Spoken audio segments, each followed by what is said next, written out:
እግዚአብሔር ያሃሉ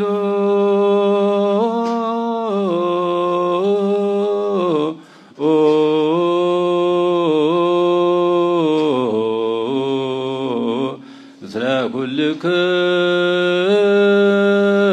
ኩልክሙ በስመ አብ ወወልድ ወመንፈስ ቅዱስ አሐዱ አምላክ አሜን። ምኽርን መናእሰይ ወደየ ልብኻ ሃበኒ ኣዒንትኻ ድማ ብመገደይ ደስ ይበለን። ኣመንዝራስ ዓሚቕ ዓዘቕቲ እያ፣ ሰበይቲ ካልእ ፀቢዩ ጉድጓድ እያ።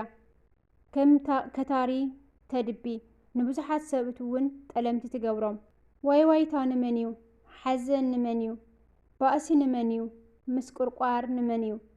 ብዘይ ምኽንያት ምቑሳል ንመን እዩ? ምቕያሕ ዓይንስ ንመን እዩ? ነቶም ኣብ ምስታይ ወይኒ ዝድንግዩ፣ ነቶም ዝደረቐ ወይኒ ክመርፁ ዝእከቡ እዩ። ወይኒ ምቕያሑ ኣብ ብርለ ምውዕዋዑ ጥዒሙ ምውራዱ ኣይትጠምቶ። ኣብ መወዳእታ ከም ተመን ይነክስ፣ ከም ኣፍዑት ሕንዙ ፉፍ የብል። ኣዒንትኻ ሕውዙዝ ይብላ፣ ልብኻ እውን ጠዋይ ነገር ይዛረብ። ኣብ ውሽጢ ባሕሪ በጥ ከም ዝበለ ኣብ ጫፍ ገደል ከም ዝደቀሰ ኢኻ ትኸውን። ወቂዖምንስ ኣይተሰማዓንን፣ ዘቢጦምንስ ኣይተፈለጠንን። ማእስ ክነቅሕ እየ መሊሰ ክደልዮ እየ። ልቦም ግፍዒ እዩ ዝሓስብ፣ ከናፍሮም ድማ ጥፍኣት እየን ዝዛረባ እሞ በቶም እኩያት ኣይትቕናዕ፣ ምስኣታቶም ክትነብር እውን ኣይትድለ። ቤት ሳላ ጥበብ ይነጽህ፣ ሳላ ምስ ትውዓል ከዓ ይጸንዕ። ክፍልታት ቤት ሳላ ፍልጠት እዩ ክቡርን ጽቡቕን ዘበለ ኩሉ ጥሪት ዝመልእ። ጥበበኛ ሰብ ብርቱዕ እዩ፣ ኣእምሮ ዘለዎ ከዓ ሓይሉ የጽንዕ። እምበኣርሲ ብጥበብ ተመሪሕኻ ተዋጋእ፣ ድሓን ከዓ ብምብዛሕቲ መኸርቲ እዩ። ጥበብ ነቲ ዓሻ ኣዝያ ላዕሊ እያ፣ ኣፉ ኣብ ደገ ኣይኸፍትን። እከይ ክገብር ዝሓስብ ሰብሲ ስራሕ ነገር እዩ ዝበሃል። ምህዞ ዓሻ ሓጢኣት እዩ፣ መላገጺ ከዓ ብሰብ ፍንፉን እዩ።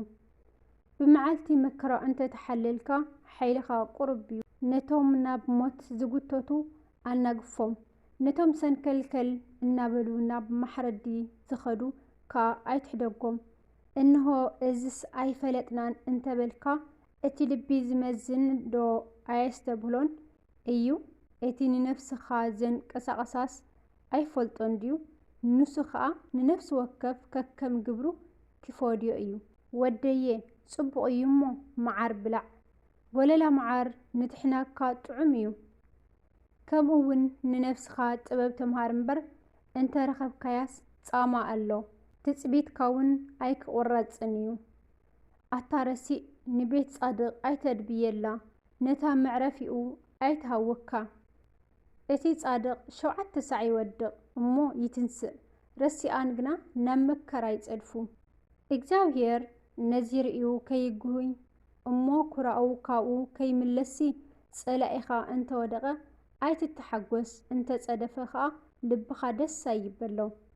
እኩይ ሰብ ውሬታ የብሉን፣ ቀንደል ረሲኣን ከዓ ይጠፍእ እዩ እሞ በቶም እከይ ዝገብሩ ኣይተንጸርጽር፣ በቶም ረሲኣን ኣይትቕናዕ።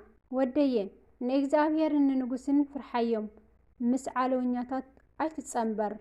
ብድንጉግ መዓት ክወርዶም እዩ እሞ ንጥፍኣት ክልቲኦም መን እዩ ዝፈልጦ? እዚ እውን ካብ ጠቢባን እዩ። ኣብ ፍርዲ ኣድልዎ ምግባር ሰናይ ኣይኮነን። ነቲ በደለኛስ ጻድቕ ኢኻ ዝብሎ ህዝብታት ክረግምዎም፣ ኣሕዛብ እውን ክፍንፍንዎ እዮም። እቶም ዝግስጽዎ ግና ደሓን ክኾኑ እዮም። ኣብ ልዕሊኦም በረኸትን ጽቡቕ ዕድልን ክወርድ እዩ። ቅኑዕ ምላሽ ዝህብ ከናፍር ይስዕብ። ናይ ወጻኢ ዕዮኻ ኣሰናዱ፣ ኣብ ግራት ከዓ ንኣኻ ኣዳሉ። ድሓር ቤትካ ስራሕ ንብጻይካ ብዘይ ምኽንያት መስኪርካ ኣይትጉድኣዮ፣ ብኸናፍርካ ድማ ኣይትጠበር። ከምታ ዝገበረኒ ክገብሮ ብሰብ ከም ግብሩ ክፈድዮ እየ ኣይትበል። ኣነ ብግራት ሃካይ ብናይቲ ኣእምሮ ዘይብሉ ኣታኽልቲ ወይኒ ሓለፍኩ።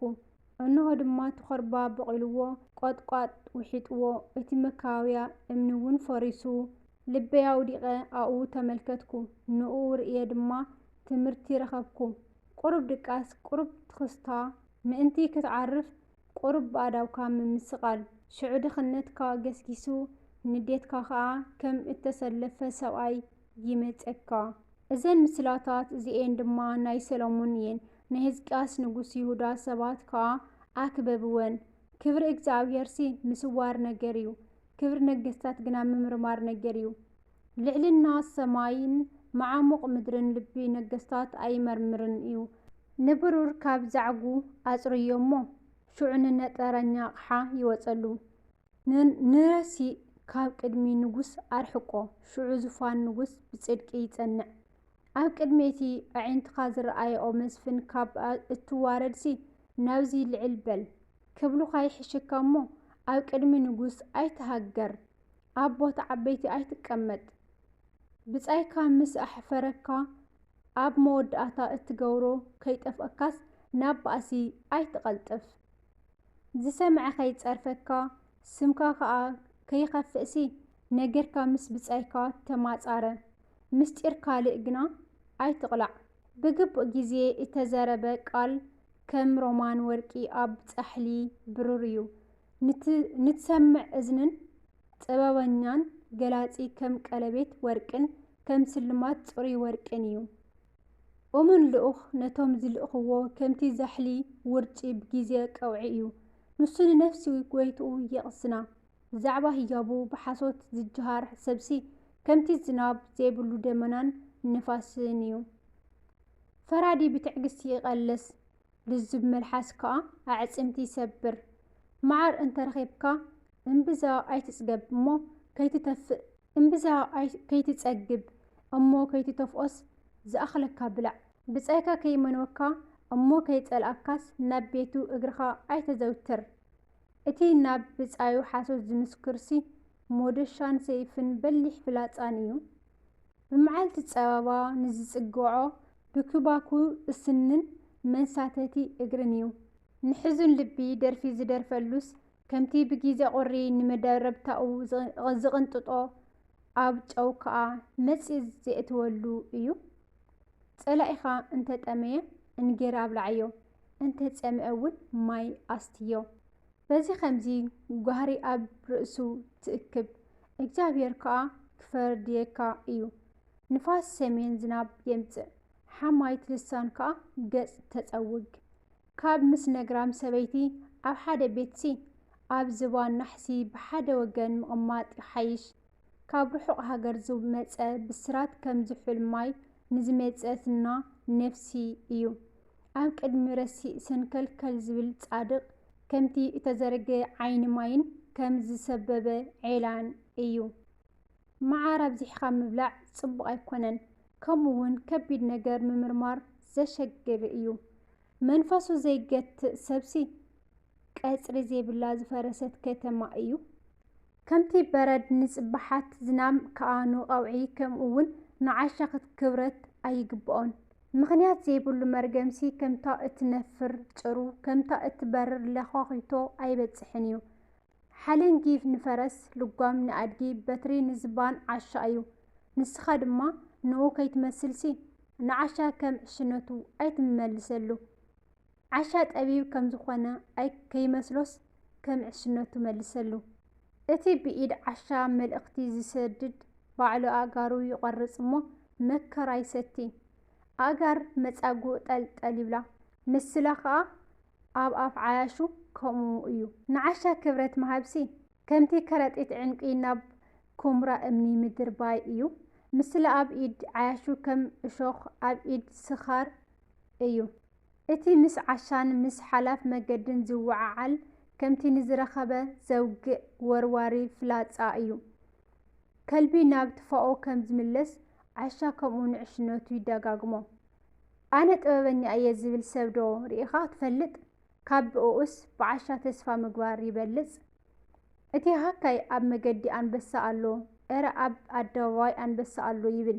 ከምቲ ማዕጾ ኣብ ወንዲ ወንድኡ ሃካይ እውን ከምኡ ኣብ ዓራት ይዘውር። ሃካይ ንኢዱ ናብ ጻሕሊ የእትዋ እሞ ናብ ኣፉ ምምላስ ድኻም ይኾኖ።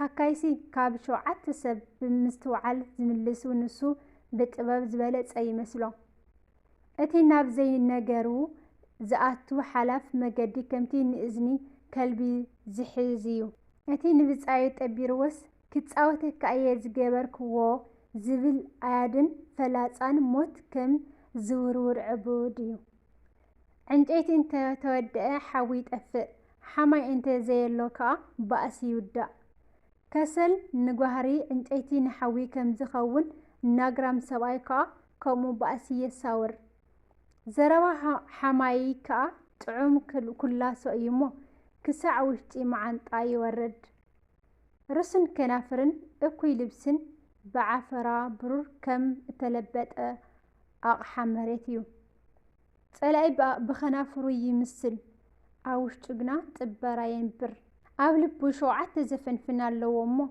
دمتو الزيبو انت تزاربه اكوا ايت امنو سلو بتنكل انت تحابئ اكوا كفاتوس اب محبر كقلعيو قدقاز خوعت اب اي ودق امني زن كبالل كان الساعة ملسو حساوت لسانتهم زقسلتهم تسألهم مكباتري افكا تفقات يمتص معلتي اتولدو ايتفلت اني اخامو بصبح ايتمكح كال اين ادكا غوانا انبر كنافركا ايكونن امني كبديو حصاخا رسينيو كاب كلتي اغنا انصر طروت عشا يخبد قطعا ጨካንዩ ኩራውን وحيزيو ኣብ ቅድሚ ቅንይግና من دو يبل ካብ ሕቡእ ፍቕሪ ግሉጽ ተግሳጽ ይሓይሽ ናይ ፈታዊ መቕሳልውን እሙን እዩ ጸላኢ ግና ኣብዚ ይሰምዕ ንዚ ጸገበት ነፍስስ ወለላ መዓር ትረግጽ